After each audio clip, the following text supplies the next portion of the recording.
It's not late December and it's not 1963, but Frankie Valli had it right. Oh, what a night. I'm Barry Tramel along with OU writer Jason Kersey. We're in the Superdome in New Orleans, where on Thursday night the Sooners stun Alabama, 16.5-point favorites. The final score 45-31, and a star was born. Oklahoma quarterback Trevor Knight was fantastic. The Sooners came out and hit Bama early, hit them late. Very impressive Sugar Bowl. This was a monumental win. There's no doubt about it. It might be the biggest win for Bob Stoops since his national championship win. I mean, with all the doubt about this program coming in, with being a 17.5-point underdog against the preeminent college football program in America, to come in and beat them the way that they beat them pretty convincingly, particularly in the first half, was just remarkable. And like you said, Trevor Knight was fantastic. Was on the money with his throws. But we haven't seen that out of Trevor Knight all year. And they finally kind of opened up the playbook and let him throw the ball around. And when they did, he was excellent. The Sooners came into this game, obviously, to me, on offense and defense, saying, don't know what's going to happen. We're going to come out swinging. They hit Alabama with, as Jason said, with the passes. Mike Stoops said, we're coming after A.J. McCarron. We're going to make him beat us deep. And the pass rush got to McCarron. 7 sacks on the night for Oklahoma.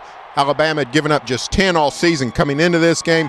The Sooners were the aggressor the whole game, and it paid off. Yeah, most definitely. I mean, that was the thing. I think most people thought coming in that up front matchup on both sides was going to be dominated by Alabama, but that just wasn't the case. Oklahoma's defensive line was tremendous. Eric Stryker got pressure. Geno Grissom had the game of his life. This is a guy who was converted from defensive end to tight end and back. No one was ever sure, if he was ever going to really pan out, and he was just tremendous tonight. Just a great performance overall by this team.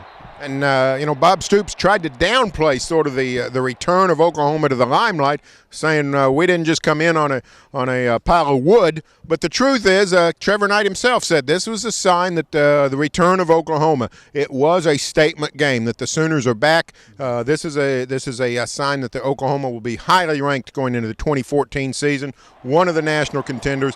And if they play like this, it's like Bob Stoops said, we can play with anybody, we can beat anybody playing like this. Yeah, absolutely. I mean, if Oklahoma plays like this, they don't lose to Baylor and they don't lose to Texas, but they did. But if they come out like this next season, you're right, they're going to be a highly ranked team. There's going to be a lot of expectations back on Oklahoma. This is a place Oklahoma hasn't been in a couple of years. So absolutely, this was a huge statement game, and I think it was a statement game for Bob Stoops himself. After the things that he said about the SEC, people talking about that, making that an issue. He really put his money where his mouth is tonight. Well, he certainly did. And the Sooners, with a dominating performance, 45-31, they beat Alabama. From New Orleans, that'll do it for us, but stay tuned for further OU football coverage here on News OK and every day in the Oklahoma.